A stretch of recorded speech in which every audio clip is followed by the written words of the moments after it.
between 2011 and 2014. In his opening statement to the committee, Gates said that he was, quote, so focused on the possibility of raising funds for global health that I allowed that goal to override my better judgment. Emails released by the DOJ revealed that Nikolic and Epstein later discussed blackmailing Gates by threatening to reveal his extramarital affairs. 2. Epstein knew of at least 3 women with whom Gates had affairs. Gates said that Nikolic, his former advisor, had told Epstein about 2 affairs Gates had had with Russian women.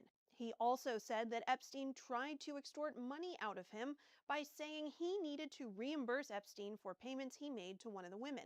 But Gates said none of his other extramarital affairs involved women with, quote, any connection to Epstein. When asked how he knew that, Gates responded, quote, I guess I'll never know that because he's dead. But it turns out Epstein's connections to people in Gates's orbit may have been much deeper than Gates claimed.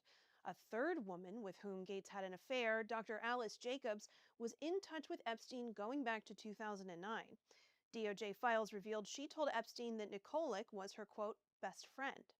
3. Former Epstein assistant Leslie Groff said over her 18 years in Epstein's employ, she never suspected he was abusing underage girls or engaging in sex and human trafficking. In fact, she said, quote, everybody seemed happy to be in his orbit. I actually thought of them as fortunate. I was happy for them that it seemed to me like their lives were going to be better than possibly the direction they were heading. 4. Groff said it did not strike her as unusual that Epstein had a massage almost every day and had lists of 20 to 30, quote, masseuses in New York City alone, almost all of them female. She also said Epstein often received emails with photos of young women, often Eastern European, with offers for him to meet them. When asked if that ever concerned her, Groff said, quote, he was involved with a lot of the modeling agencies and he was just a connector. 5. Neither Gates nor Groff ever acknowledged that some of the girls they met at Epstein's house may have been underage or victims of trafficking. Gates described the women he saw at Epstein's house and on his plane as, quote, admin assistants. Groff, meanwhile, used the term travel assistants. At one point, she was asked if she knew that a number of the women Epstein called assistants were actually trafficking victims. She responded, quote, I'm aware that they're saying they're victims now. She acknowledged that she would sometimes have to schedule Epstein's meetings with these young women around their school schedules, but she said she believed it was, quote, reasonable to think that none of them were underage. In response to that assertion, one committee member told her, quote, this strains credibility. What strikes me the most about these 2 interviews is that both Gates and Groff said they wanted to assist the investigation and help bring justice to the survivors of Epstein's crimes, but neither was willing to even entertain the possibility that they may have seen Epstein with underage girls, even though we now know as fact that many of his victims were indeed still children. Support journalism you trust. Support PBS News.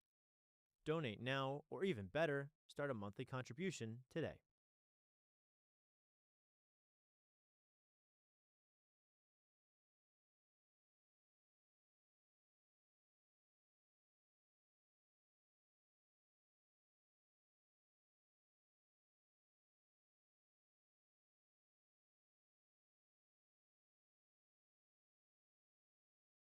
By removing key checks on executive power, it threatens individual liberty.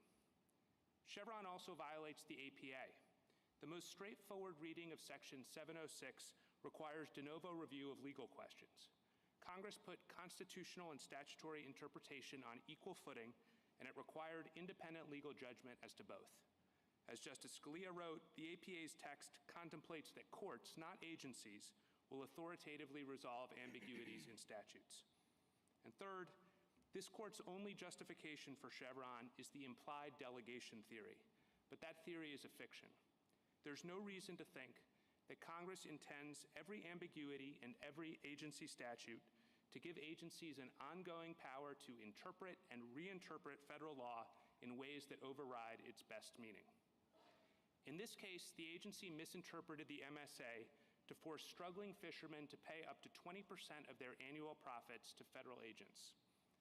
The government says that even if all 9 of you agree with us that the agency's construction is worse than ours, you should nonetheless defer to that construction and uphold their program under Chevron. That's not consistent with the rule of law. If we have the best view of the statute, we should win this case. I welcome the court's questions. Mr. Martinez, how much deference is in tension with the judicial role? I think it's very much in tension, Your Honor. How much would it require? I mean, your argument is that Chevron deference is problematic, but how do we determine how much deference is too much deference? I think you've certainly crossed the line when you have a rule that says that we're going to allocate interpretive authority from Article III courts to an agency. And so when you've got deference that amounts to that, which is what Chevron deference is, then I think you've crossed the line. Because what you've really done is... What I'm asking is, how do we know where the line is? We show deference. There's Skidmore deference. Sure. We are deferential in fact-finding, et cetera.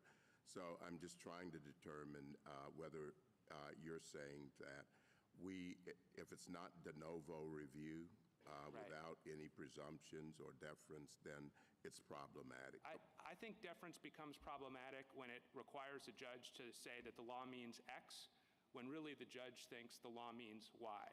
I think Skidmore deference is not problematic because it doesn't require that. Skidmore deference essentially says, and we would be very comfortable with Skidmore, that because the agency has an important role to play in the process, often the agency has helped draft the statute, the agency has knowledge of the policy context surrounding the statute and its implementation.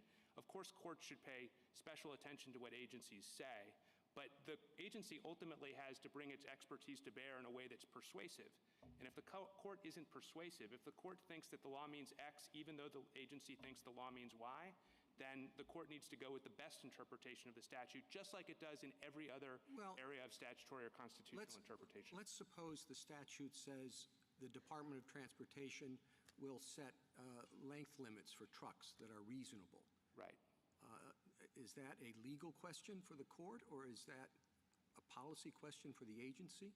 I think that the legal authority says they've got to be reasonable. That's a term that courts apply in many situations.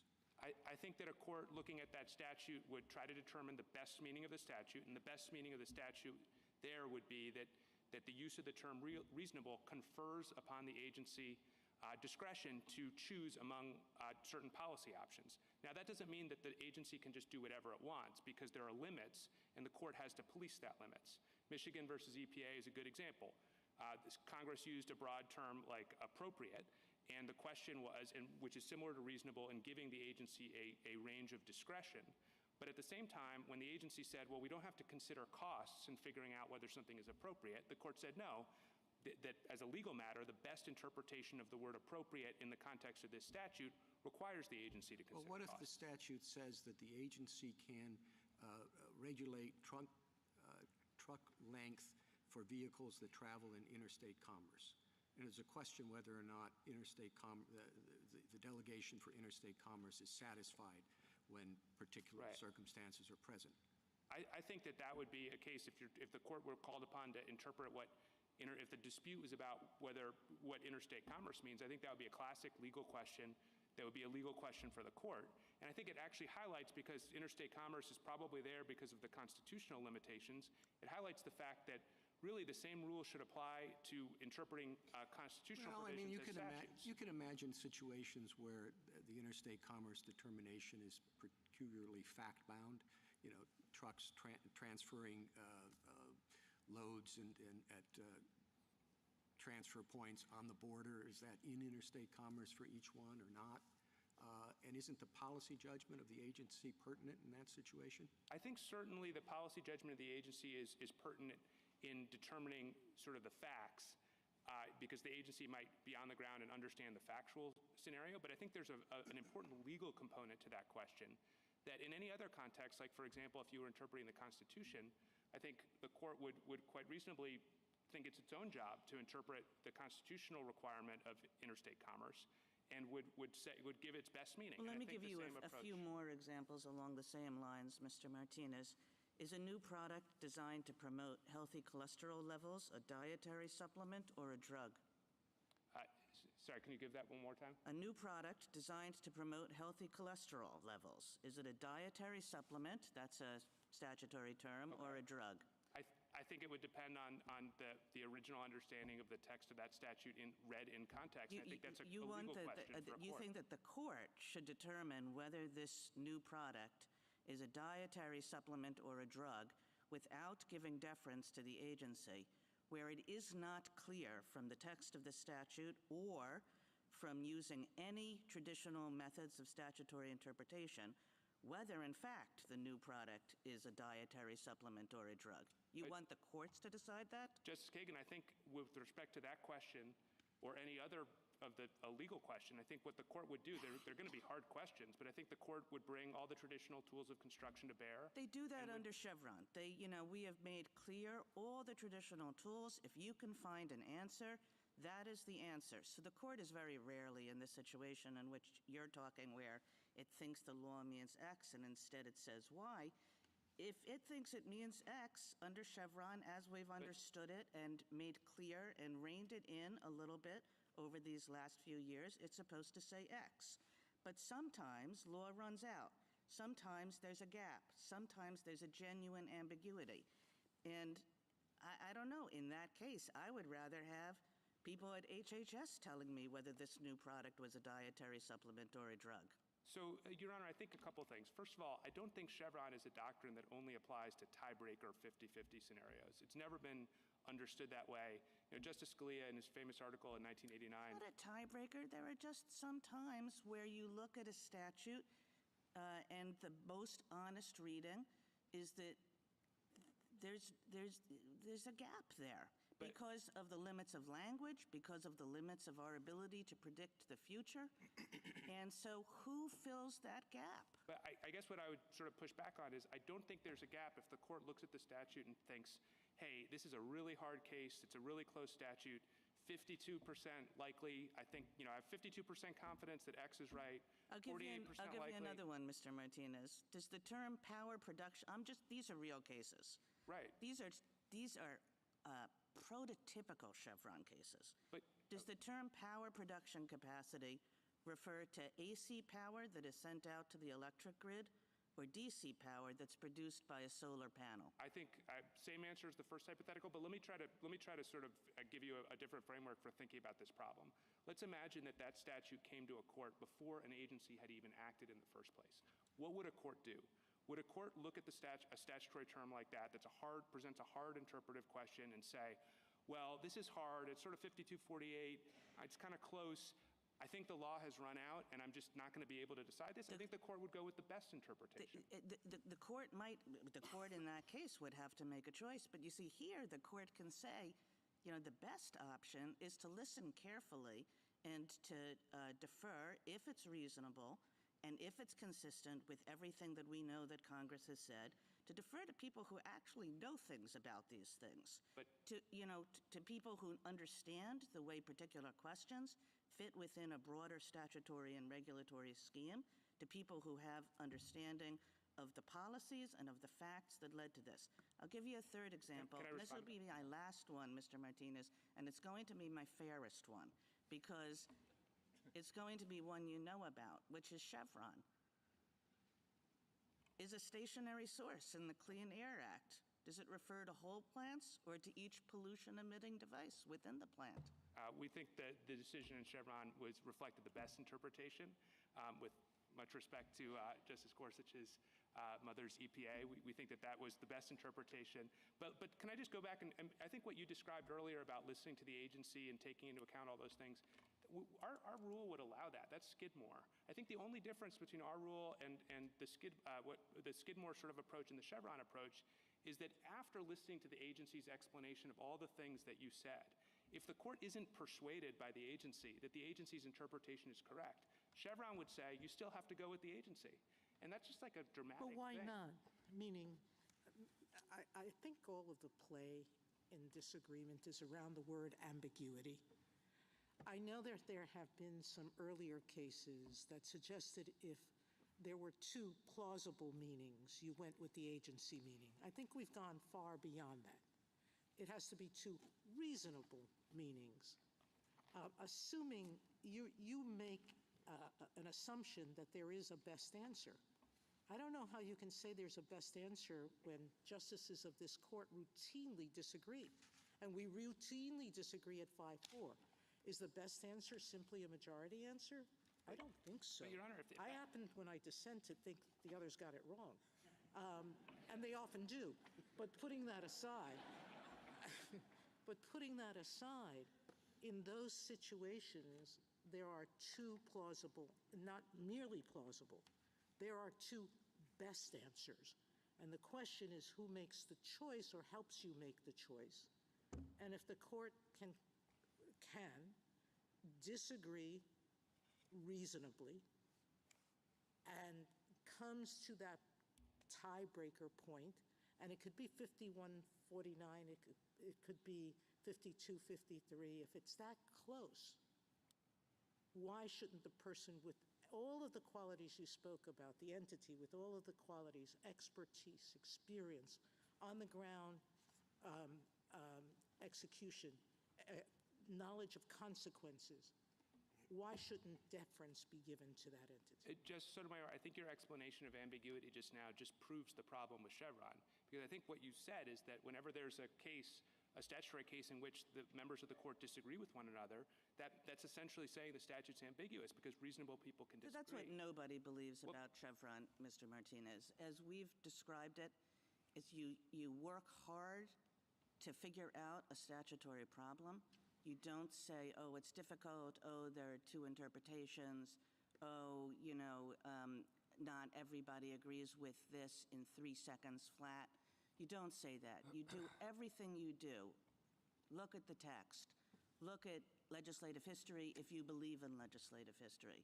Look at context. Look at every tool you can. And still there are places where we don't know whether this drug whether this product is a drug or a dietary supplement. And it's best to defer to people who do know, who have had long experience on the ground, who have seen 1,000 of these kinds of situations. And, judges should know what they don't know. I agree with that, Justice Kagan, but with all due respect, I think I understood Justice Sotomayor to be saying that whenever justices of this court disagree about the best meaning of the statute, because obviously everyone on the court is reasonable, that shows that there's an ambiguity. If that's the test, which I think was the implication of the question, then that can't be wrong. That's much broader than That wasn't my step one. implication. My implication was that using all the statutory tools, you can still come up. Using them in good faith, using them, you can still come up with no answer, with no clear answer. I think you can come up with no clear answer. Or no best answer. Because some statutes are hard, but I think you can come up with the best answer. And the reason I think that is best only because a majority agrees. Because if you had the same statute with the same interpretive question posed to you without the agency having acted, I don't think you would say there's no answer here. I think you would choose the best answer. But Mr. Martinez, I guess I'm struggling to understand what's at stake here, given the questions, because as I understand Justice Kagan's hypotheticals, which are hard ones, that one option would be to say it's ambiguous and therefore the agency always wins. That's what I understood Chevron to mean, at least coming in here today. Another would be to listen carefully to both sides and provide special weight under Skidmore to a co-equal branch of government's views about the law, which one would think we would do anyway, and that they would be considered great weight in arriving at the best answer, and that's what a court would do if there were no interpretive principles advanced by the executive branch, if there hadn't been some sort of rule or adjudication.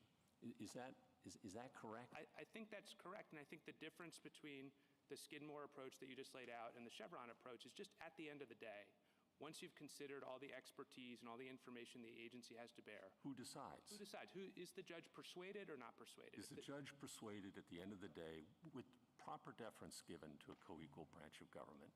Or does the judge abdicate that responsibility and say automatically whatever the agency says wins? Right, even if the judge is not persuaded. But Mr.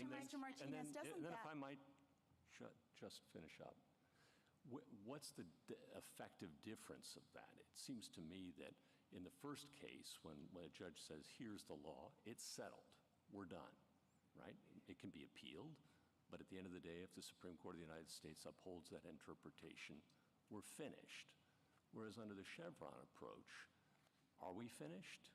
No. What happens? I think the agency can overrule what the court said. The agency can overrule what itself said. I think that's a very strange thing, that in every other area of statutory interpretation, we understand the law to have one fixed meaning, and the goal is to try to figure out that fixed meaning.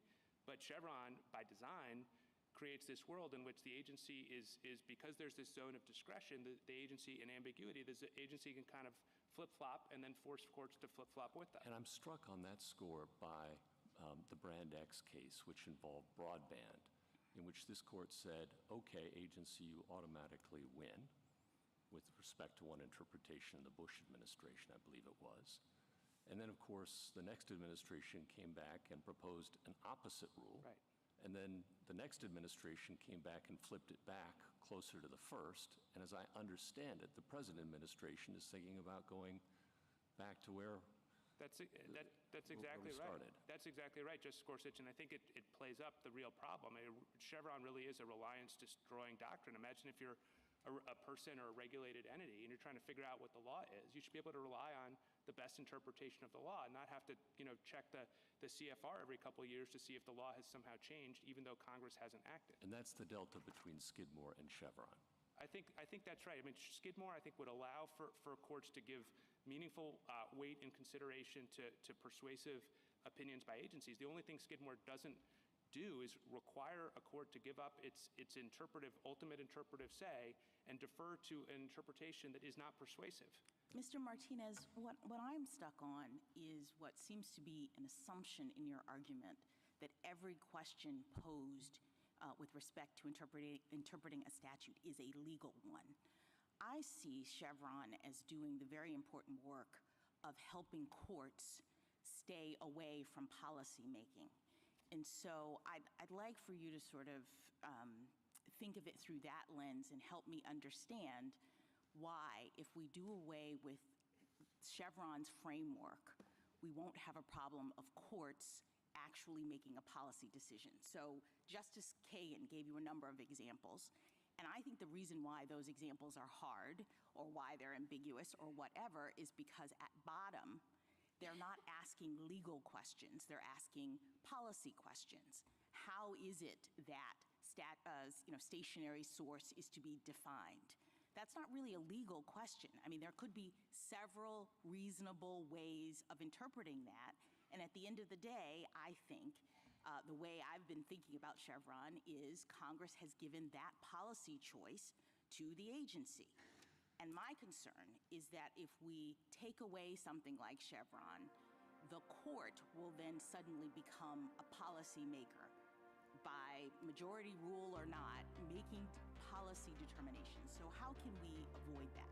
So we agree, obviously, that courts should not be in the business of policymaking. And I think the whole enterprise of statutory interpretation, when properly understood, is designed to take courts out of policymaking, because what the court is trying to do is act as a faithful agent of what Congress has done and find the best But isn't that what Chevron does? I mean, isn't Chevron step one, even in this very case, asking the question, one, has Congress made that policy determination? So, for example, here, the question is whether or not monitors on the boats have to be paid for by the owner of the boat.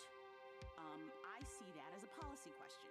Congress could have said yes or no. There's nothing about law really inherently in the question of should the monitors on the boats be paid for by the owners or the government. So step one is, has Congress in the statute answered that question? When we say no, everybody agrees that's not in the statute, then we say the agency can make that determination so long as they do so in a reasonable way. And courts sort of police the boundaries of reasonableness, but whether or not the monitors are paid for is not really a legal question. I think the question of whether or not the law allows the agency to force the monitors to be paid for by private industry is absolutely a legal question. I agree with you that... But isn't that the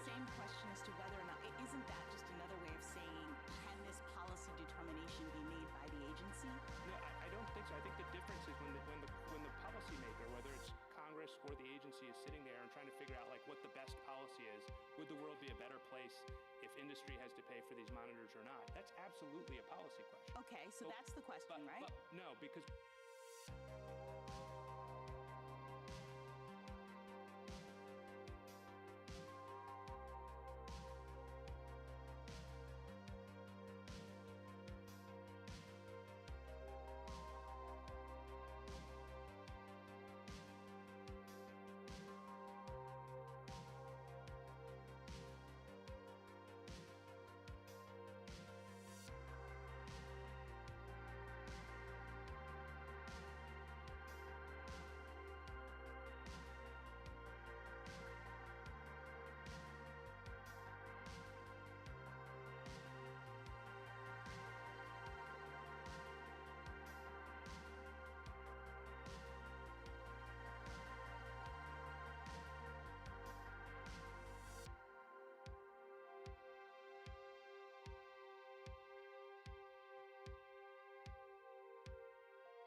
Hello.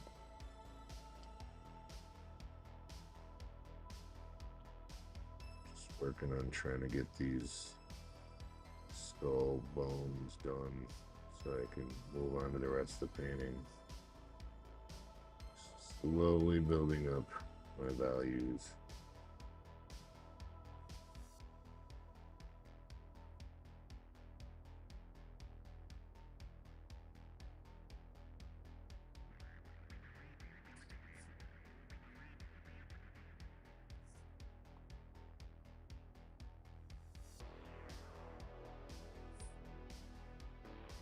Sad.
Hello.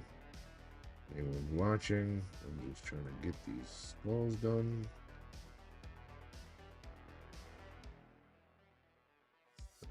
Move on. Rid of this. So any suggestion to make this better? Open.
Hello.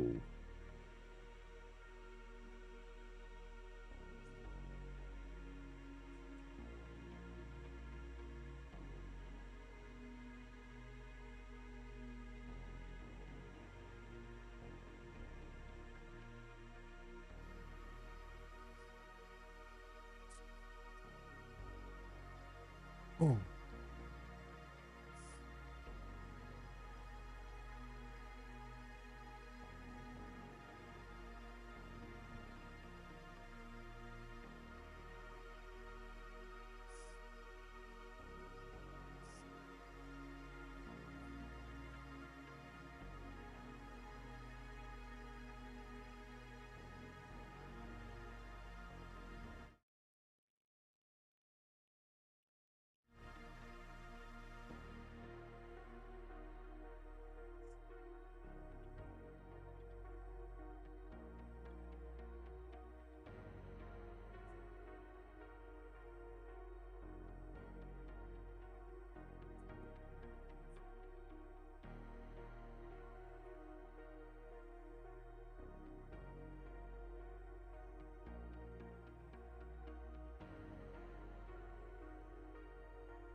Blue.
I gotta let some of this stuff dry a little bit before I proceed. So I'm going to have a quick cigarette. I'll be right back.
I'm back.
Hello to my one or two viewers.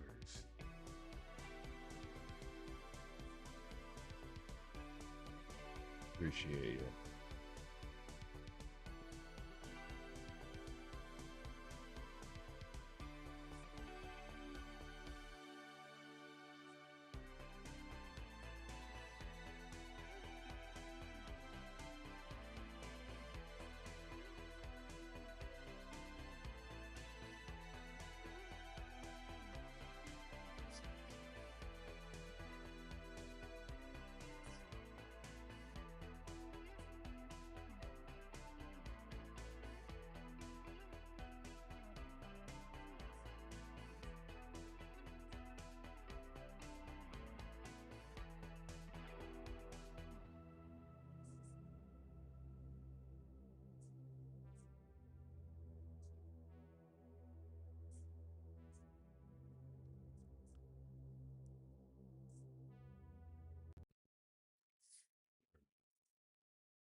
Hello.